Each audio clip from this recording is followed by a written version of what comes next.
Gaano ba yung expectations natin sa mga manonood? Kasi medyo maganda yung naging turnout from last conference na nagharap ang TNT tsaka San Miguel. So ano ang expectation natin for these finals? Every finals naman talaga nandiyan yung mga fans. Basta nagsimula yung playoffs natin, quarters, semis, finals, nandiyan sila. So inaasahan ko itong laban na to, magandang matchup. Okay yung mga players, sana walang masyadong injury. Maganda to. Katulad na sabi ni Coach Leo, para sa mga fans to. Itong matchup na to. One final question, yes. Yun nga, pinapatanong ni Sir Jerry. Yung sa magiging stricto ba tayo sa mga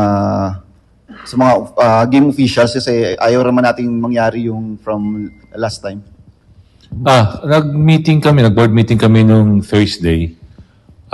Pinag-usapan namin na dalawang head coach o coaching staff pupunta sa PBA tomorrow para kausapin yung mga referees na i-assign namin for the finals. Para makita kung ano appreciation sa tawagan.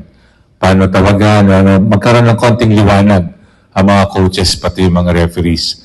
First time namin gagawin to, pero baka gawin na namin every playoffs. So, nanggaling kami sa 24, naging 16, naging 14, 12 na lang tayo itong finals.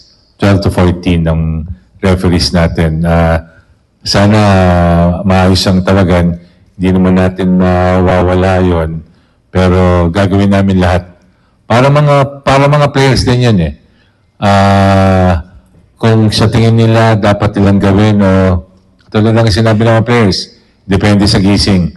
Pero sa referees, kailangan talaga sila laging handa. Masususpend sila or baka matanggal sila.